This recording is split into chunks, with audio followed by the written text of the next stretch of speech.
Bugünkü dərsimiz olacaq naqillərin ardıcıl və paralel birləşməsi. Buradan yazırıq ki, A variantı ardıcıl birləşmə. Ardıcıl birləşmə. Biz sadəlik üçün iki naqildən danışacağıq. İki naqilin ardıcıl və paralel birləşməsindən. Və oradakı xassələrdən, qaydalardan danışacağıq. Lakin bir dənə rezistor və onun ardıca qoşulan ikinci rezistor. Bax, bu şəkildə cəryan mənbəyinin qütblərinə ardıcıl qoşulub. Bu cəryan mənbəyidir.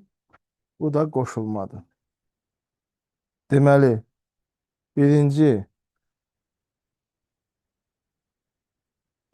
voltmetr R1 naqilinin uclarındakı potensialı, gərginliyi, V2 voltmetr isə ikinci rezistorun gərginliyini ölçür. Bu V voltmetr isə ümumi, yəni gərginlik mənbəyinin gərginliyini ölçür. Ardıcıl birləşmədə bir neçə dənə qayda var, onları sizə çatdıracağım. Birinci qayda ondan ibarətdir ki, ardıcıl birləşmədə cəryan şiddətləri bərabər olur. Yəni, müqavimətlər nə olur olsun? Birinci naqildən keçən cəryan şiddəti, ikinci naqildən keçən cəryan şiddətinə, o da mənbədən gələn cəryan şiddətinə bərabər olur. İkinci qayda, ümumi gərginlik, yəni mənbənin ümumi gərginliyi ayrı-ayrı rezistorlardan keçən gərginliklərin cəminə bərabərdir. Yəni, U bərabər olacaq U1 plus U2. İndi burada bir çıxarış eləyə bilərik biz. Belə ki, biz U-nun yerinə I vurulsun R ümumi yazarıq. U1-in yerinə I1 R1 yazarıq. U2-nin yerinə isə I2 R2 yazarıq. Burada i'lər bərabər olduğuna görə hər tərəfdən i'ləri ata bilərik. Hər tərəfdən i'ləri atandan sonra üçüncü qaydanı yaza bilərik. Üçüncü qayda ondan ibarət olacaq ki, ardıcıl birləşmədə müqavimətlər toplanır. Yəni, R1 üstəgəl olur R2. Əgər eyni müqavimətə malik bir neçə naqil ardıcıl birləşərsə, onu burada mütləq qeyd edeyim. Eyni müqavimətə sahib n sayda naqil ardıcıl birləşərsə,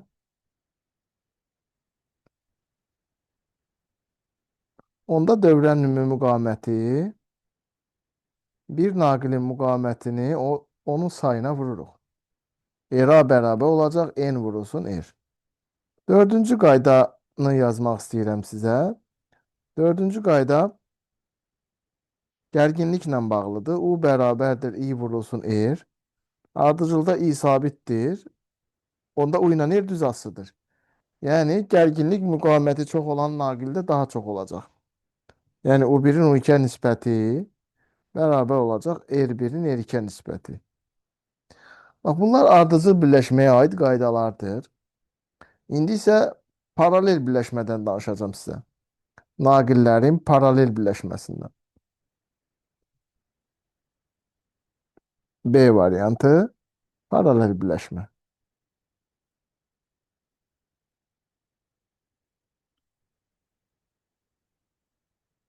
Paralel birləşmə, keçən də biz kondensatorlarda paralel birləşmənin nə olduğunu sizə demişdim.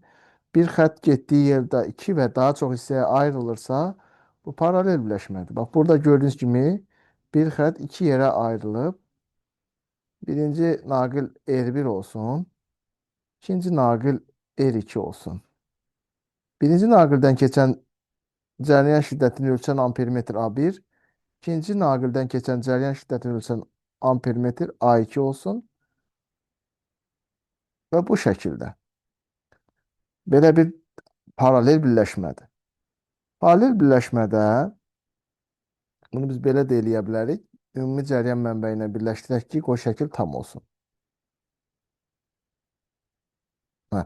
Paralel birləşmədə yenə də 4 dənə qayda var. Birincidən başlayırıq. Birinci qayda, paralel birləşmədə gərginliklər bərabər olur.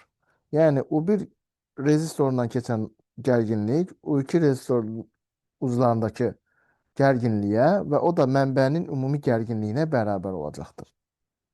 İkinci qayda, buradan keçən cəryan, ümumi mənbədən gələn cəryan burada budaqlanır. I2 cəryan yuxarı gedir, I1 cəryan isə aşağı gedir. O ümumi axan cəryan budaqlanan cəryanların cəminə bərabərdir. Yəni I bərabər olacaq I1 ilə I2-nin cəminə. İndi burada biz çıxarış eləyə bilərik. Ümumi müqavimət necə tapılır olduğunu tapmaq üçün. I-nin yerinə mən belə bir şey yazaram. U bölünsün R ümumi. I1-in yerinə yazacağım U1 bölünsün R1. Üstəgəl I2-nin yerinə yazacağım U2 böl R2. U'lar bərabər olduğuna görə hər tərəfdən U'ları atmaq olar.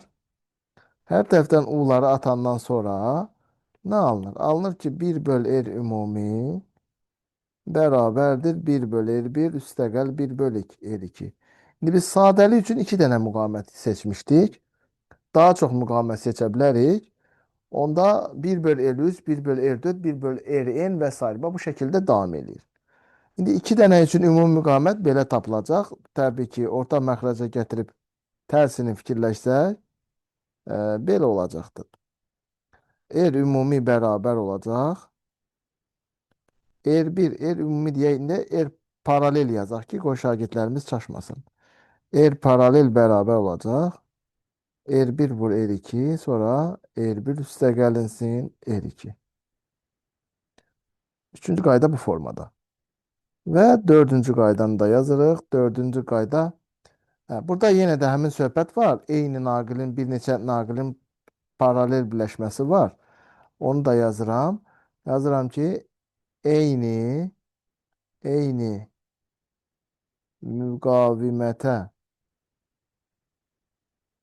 müqavimətə sahib en sayda naqil paralel birləşərsə onda ümumi müqavimət bir naqilin müqavimətinin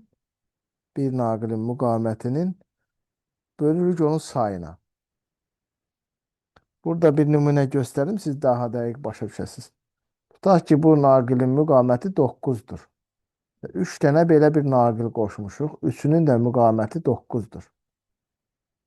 Onda sizdən soruşsalar ki, dövrənin ümumi müqaviməti nə qədərdir? Bir dənə naqilin müqavimətini götürəcəksiniz, böləcəksiniz onun sayına. Neçə dənədir? 1, 2, 3. Böləcəksiniz 3-ə. O da eləyəcək 3. Yəni, bu formada tapılır. Belə. Və dördüncü qaydanı nəhayət buradan sizə deyək. Sonra keçək növbəti başlığımıza.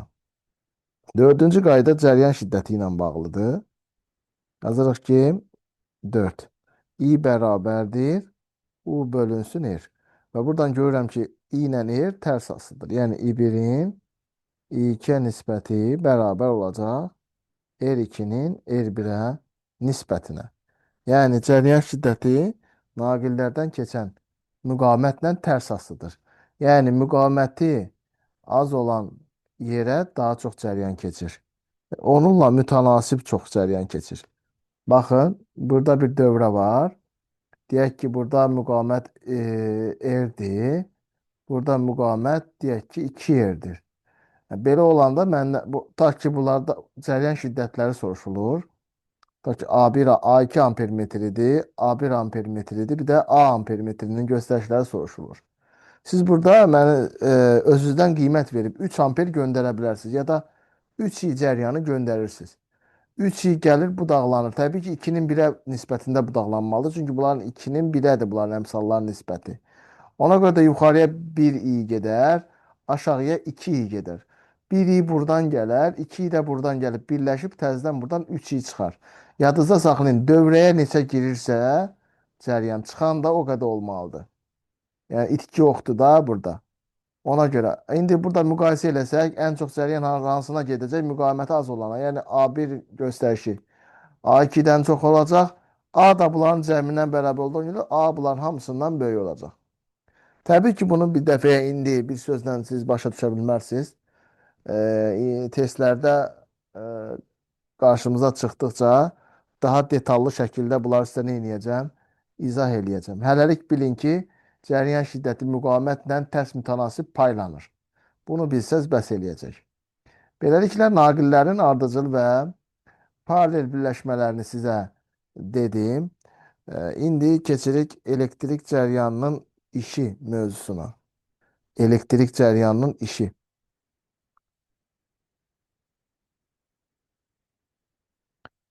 Elektrik cərəyanının işi. Biz elektrik sahəsinin işindən yola çıxıb bu düsturların çıxarışını eləyə bilərik. Belə ki, elektrik sahəsini gördüyü iş bu düsturla hesablanırdı. A bərabərdir QU. Digər tərəfdən Q bərabər idi I vurulsun T idi. Keçən dərs ohm qanunu keçdik. I bərabərdir U bölünsün R'dir. Və buradan U bərabərdir I vurulsun R'dir. Və bu düsturlardan istifadə eləyib elektrik cəryanının işinin düsturlarını yazacağıq. Belə ki, A bərabər olacaq. Q vurulsun U. Q'nun yerinə biz IT olduğunu gətirib burada yerinə yazacağıq. Olacaq IT vurulsun U. Belə bir düstur aldıq. IUT. Sonra nə edirik? U-nun yerinə IR yazırıq. Bax, U-nun yerinə gətiririk, IR yazırıq. Olacaq I vurulsun T, vurulsun IR. Onda olacaq I kvadratı R T. Bax bu şəkildə olacaq. Bu da ikinci düstur oldu. Bax bu birincisi bu oldu. İkincisi bu oldu. O da bərabərdir. I-nin yerinə U böl R yaza bilərik. Onda olacaq U kvadrat böl R kvadrat vur R T. R'lər gedəcək. Qalacaq nə? U kvadratı böl R vur T. Bax belə. Deməli, 3 dənə düstur aldıq. Əsas düsturlar bunlardır. İndi bunları səliqəli şəkildə qeyd eləyək bura. Yuxarıda yazdıqlarım çıxarılışdır. Birinci düstur A bərabər olacaq I kvadratı RT. İkinci düstur A bərabər olacaq U kvadratı böl R vur T. Üçüncü düstur olacaq I U T. Bax, bu düsturları səliqəyə salaq.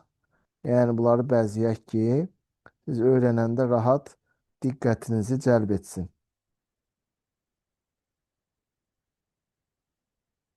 İndi mən sizə vahid çevirmələrini daha rahat edə bilməyiniz üçün köməklik göstərəcəm bu düsturlarla bağlı. Belə ki, hər bu kəmiyyətin vahidini altından yazmaqla düsturlarını, vahidlərini asacağıq.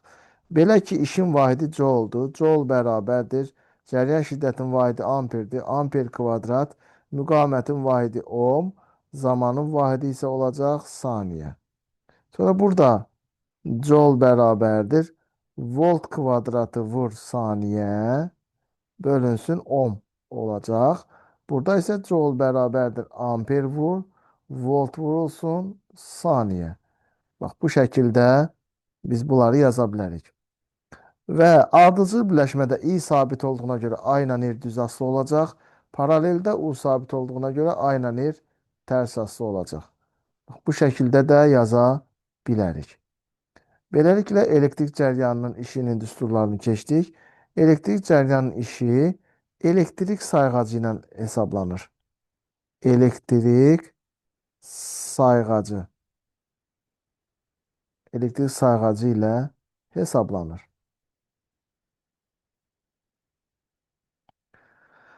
Elektrik cəryanının işini vahidi digər vahidlərdən biraz fərqli olaraq kilovat saat da deyə bilərsiniz. Kilovat vurulsun saatla da hesablanır.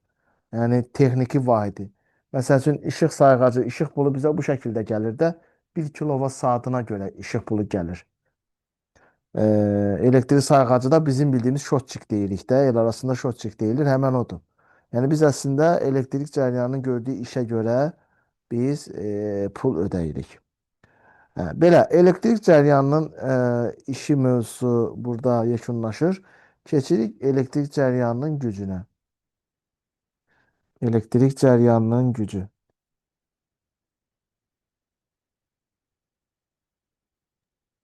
E, Ben diyeyim, indi burada Bəli. hansı düsturu istifadə eləməyimizə nəyə görə qərar veririk? Paralel ardıcıla görə. İndi bir şey var. Məsələnin şərtində verilənlərə, əgər məsələ həll eləyir, eləməyinizi soruşursunuzsa, məsələ həll eləyəndə verilənlərə görə baxacağıq. Məsələn, U verilib, R verilib, T verilibsə, biz U kvadrat RT ilə gedəcəyik. Amma ardıcıl paralel verirlərsə, ardıcılda burada məsələn qeyd eləmiş ki, nə sabitdir? I sabitdirsə, I kvadratı RT-dən A ilə R düz asılı olacaq. Paraleldə U sabitdirsə, A ilə R necə asılı olacaq? Tərs asılı olacaq.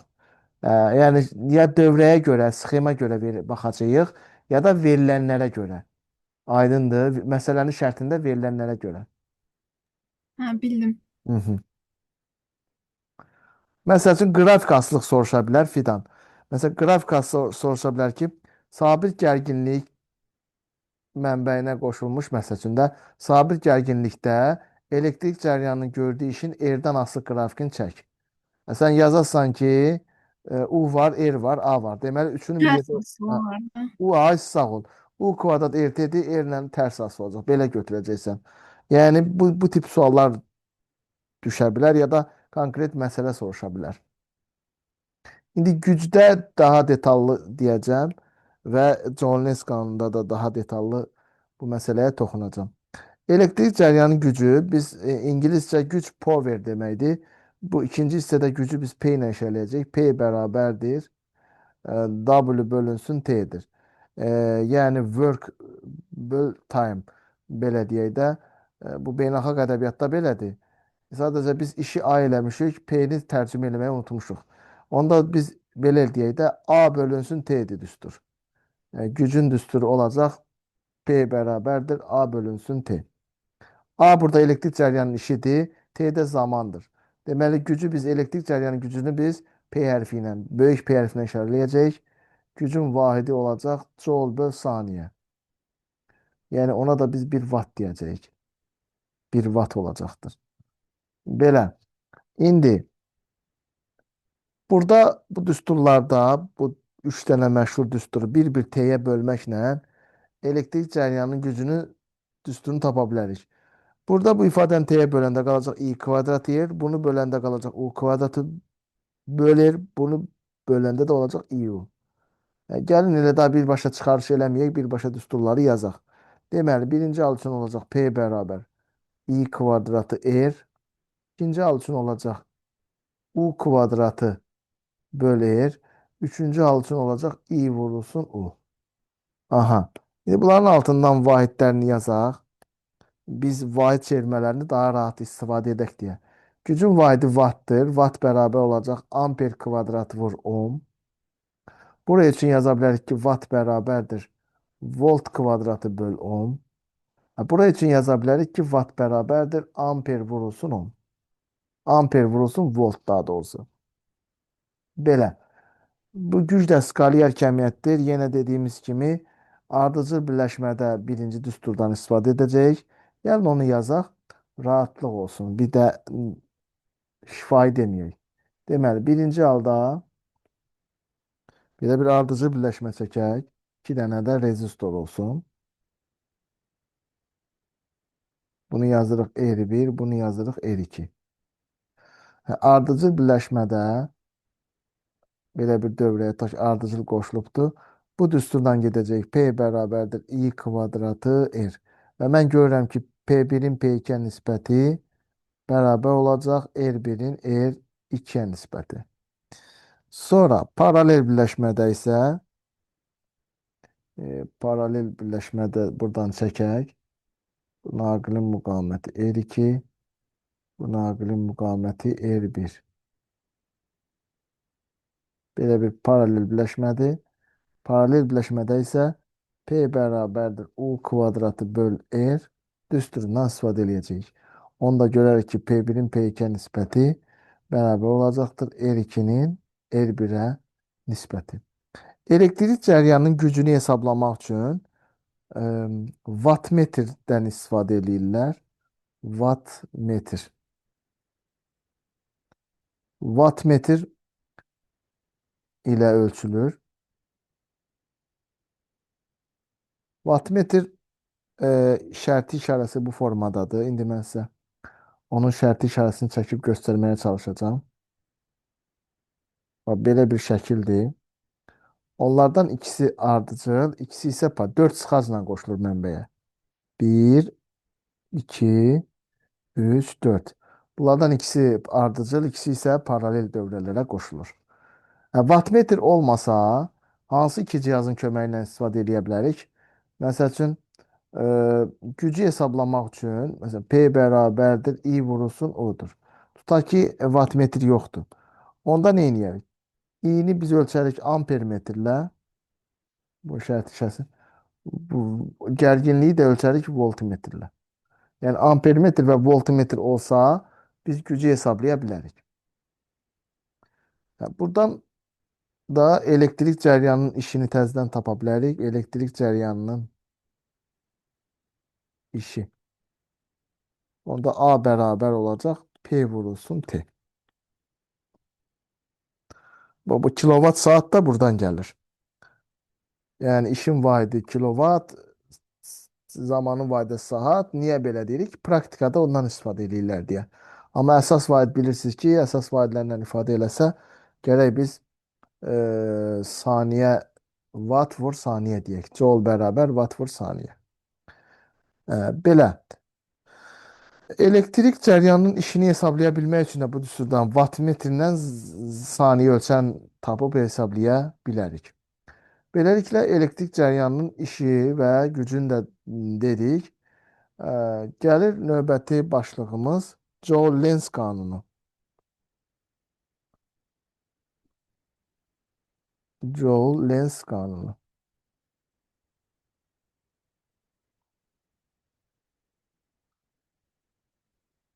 Joule-Lenz qanunu nədir? Ümumiyyətlə, naqildən cəryan keçərkən o naqildən istilik ayrılır. Yəni naqildən elektrik cəryanı keçərkən biz bunu pletkada falan görürük. Məsələn, naqillərdən elektrik cəryanı keçdiyi zaman bu R rezistorunda istilik ayrılır. Yəni ətrafa istilik saçır. Həmin istiliyi biz Q ilə işarələmişik. Həmin istilik miqdarı Joule-Lenz qanunu ilə hesablanır. Həmin istilik miqdarı ədədi qiymətcə elektrik cəryanı gördüyü işə bərabərdir. O da işin düsturlarına bir-bir bərabər olacaq. Yəni birinci halda olacaq I kvadratı RT, ikinci halda olacaq U kvadratı böl R vur T, üçüncü halda da olacaq I U T. Yəni bu Q burada nədir? Q naqildən cəryan keçərkən, buradan yazaq istəyirsiniz, naqildən cəryan keçərkən ayrılan istilik miqdarıdır. Naqildən elektrik cəryanı keçərkən ayrılan istilik miqdarı.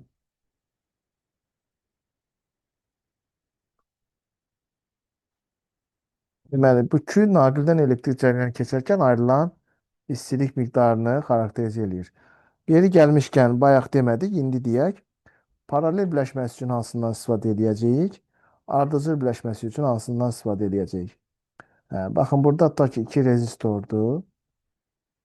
Və bu 2 rezistor cəryan mənbəyinə ardıcıl qoşulub. Ardıcılda i'lər bərabər olduğuna görə onda Q bərabər olacaq. I kvadratı RT-dən istifadə edəcəyik. Və Q1-in Q2-ə nisbəti bərabər olacaqdır. R1-in R2-ə nisbəti. Yəni düz mütənasib olacaqdır. İndi paralel birləşmənin də şəklini çəkək. Və paralel birləşmədə biz nətər eləyəcəyik? Bura R2 olsun. Burada R1 olsun. Və paralel birləşmədə Bu düsturdan gedəsik biz. Q bərabər olacaq. U kvadratı böl R vur T. Onda Q1'in Q2'ye nisbəti bərabər olacaq R2'nin R1'ə nisbəti. Gördüyünüz kimi paralel birləşmədə Q ilə R daha tərs mütənasibdir.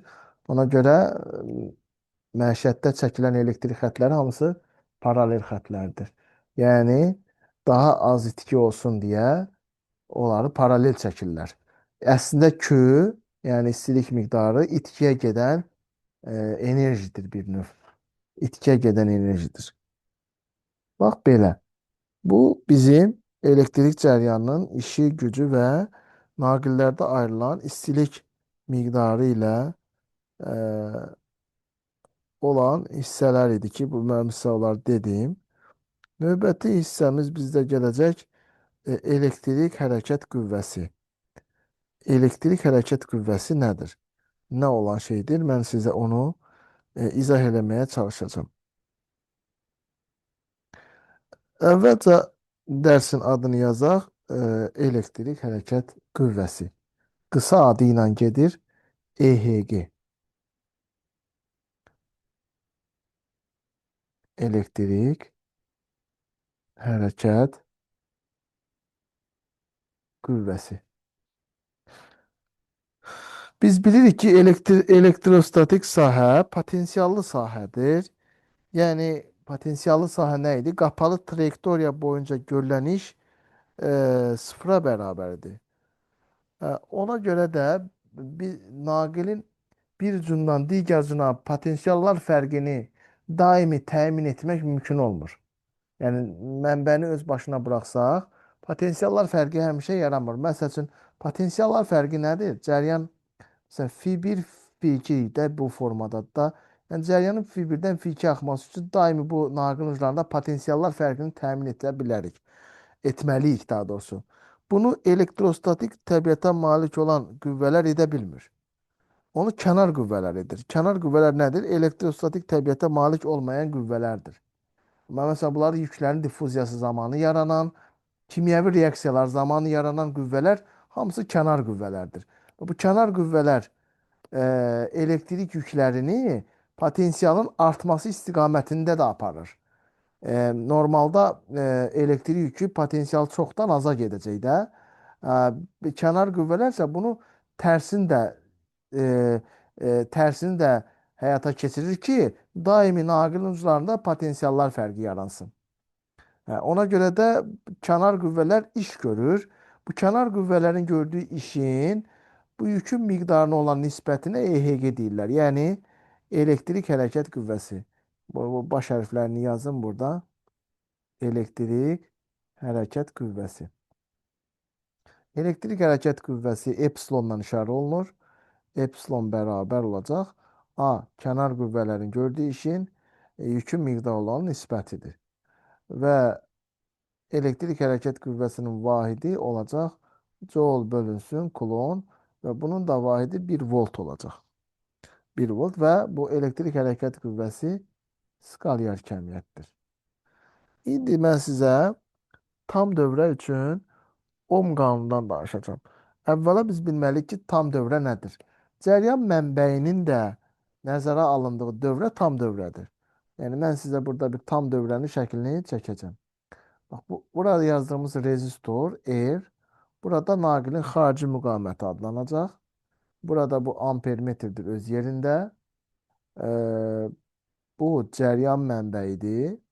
Bu müsbət mənfi yazdığımız cəryan mənbəyidir. Bu da ki birləşdirici naqillərdir. Buraya da bir dənə voltmetr qoşaq. Bu oldu tam dövrə. Cəryan da həmişə naqilin mənbənin müsbət qütbündən hərəkətə başlayır. İ cəryanı. Deməli, burada EHG yazırlar. Bax, bu erə deyirlər, şagirdlər. Bu erə indi buraya yazaq tam dövrə. Tam dövrə. Tam dövrə üçün Ohm qanunu.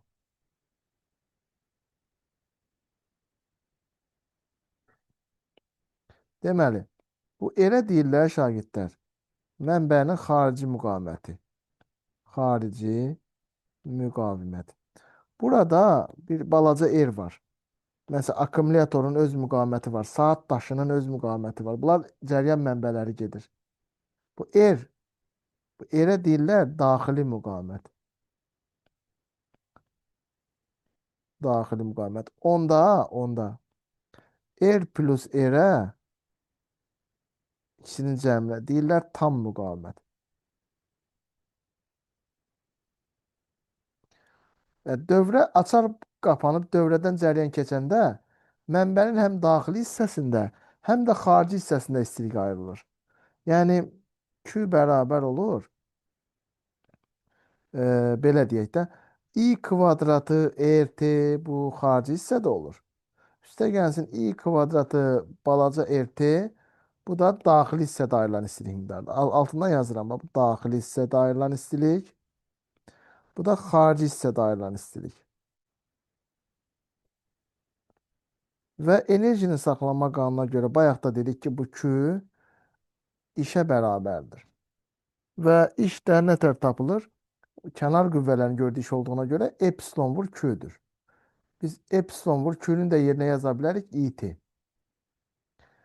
Demək, bu düsturları bir-birinə bərabərləşdirsək, buradan i kvadratı T-ni çıxardıram çölə, mötərizə xaricinə. I kvadrat T, R üstə gəlinsin R. O da bərabərdir epsilon i vurulsun T-yə. Və buradan biz T'ləri ixtisar edərik. İ'nin biri ilə biri gedir. Qalır nə? Epsilon bərabər olur. I vurulsun R plus R. Bax belə. Burada i'ni tapanda i bərabər olacaq epsilon R plus R. Bu aldığımız sonuncu düstura deyəcəyik biz tam dövrə üçün Ohm qanunu. Buradan yazırıq ki, tam dövrə üçün Ohm qanunu. Burada epsilon EHG-dir, elektrik hərəkət qüvvəsidir. R mənbənin xarici müqavimətidir. R isə daxili müqavimət. Buradan bir sıra düsturları mən sizə çıxardacağım. Burada epsilon EHG-dir. Yəni elektrik hərəkət qüvvəsinin düsturudur. Qısaca yazaq. EHG. EHG-ni buradan biz tapanda alırıq ki, epsilon bərabərdir. I vurulsun R plus R. Və mən i'ni içəriyə vursam növbə ilə nə alaram? Baxın, i'ni içəri vururam növbə ilə, olur i vurulsun R, üstə gəl i vurulsun balaca R. Bu i-yer bizə nəyi verir? I-yer bizə u-nu verir, düzdürmü? Onda olacaq u plus i-r. Bu u mənbənin xarici hissəsindəki gərginlikdir. Və ya gərginlik düşküsü də deyirlər. Yəni, xarici hissədə gərginlik yazaq, qoy. Mənbənin xarici hissəsindəki gərginlik. Buradan gərginliyi tapsaq, onda U bərabər olacaq. Epsilon çıxılsın, I vurulsun R. R burada mənbənin daxili müqavimətidir, balaca R təbii ki. Sonra nə iş görmək olar? Yenə də xarici hissədəki gərginliyi tapsaq, I bərabərdir, daha doğrusu üzr istəyirəm, U bərabərdir. U bərabər olacaq. I vurulsun R. İ'nin bu düsturunu, buradakı düsturunu gətirib yerinə yazanda yazacağım epsilon böl R plus R vur R. Beləliklə onun düsturu alırıq, digər düsturunu alırıq burada. Yazacağım U bərabərdir epsilon R, R plus R.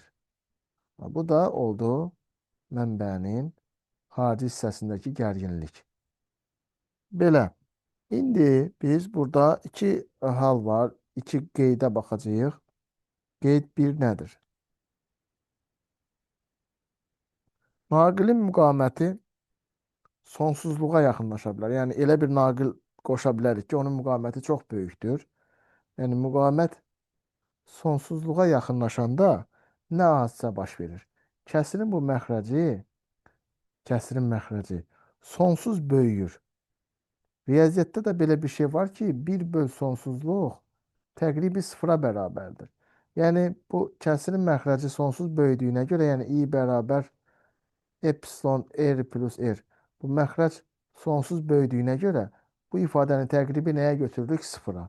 Sonra bu düsturda yerinə yazanda, yəni u bərabər epsilon minus i yerdə i'ni biz sıfır yazanda, sıfır götürəndə alırıq ki, u epsilona bərabərdir. U epsilona nə olur? Bərabər olur. Deməli, r sonsuzluğa yaxınlaşanda elektrik hərəkət qüvvəsi e, mənbənin xaricindəki gərginliyə bərabər olur. Bu dövrə açarın açıq olduğu hala uyğundur. Bu açarın, bax bu K açarının açıq olduğu hala uyğundur. Açar açıq olanda bu hadisə baş verir. Bu arada yeri gəlmişkən deyim ki, açar açıq olduqda voltmetr EHG-ni ölçür. Açar bağlı olduqda isə voltmetr gərginliyi, yəni U-nu ölçür. Burada bir şəkil çəkdim. Bu da voltmetrdir. Açar hal-hazırda açıqdır. Açar açıqdırsa bu voltmetr bu epsilonu ölçəcək. Açar açıq olduqda voltmetrin göstərişi nəyi ölçür? Epsilonu ölçür. İndi qeyd 2-ni deyirəm. Qeyd 2. Qeyd 2-də isə r-in sıfıra yaxınlaşmasından söhbət eləyirlər. R sıfıra yaxınlaşırsa, kəsirin məxrəci sonsuz böyüyür. Onda cəryan şiddəti də sonsuz böyüyür və başlayır naqillər qızmağa. Naqil qızanda da qısa qapanma hadisəsi baş verir. Yəni yanğın, pajar olur, belə deyək. R sonsuz sıfıra yaxınlaşanda qısa qapanma hadisəsi baş verir. Və düstura baxsaq görərik ki, i bərabərdir epsilon r plus r. R sonsuz sıfıra yaxınlaşırsa,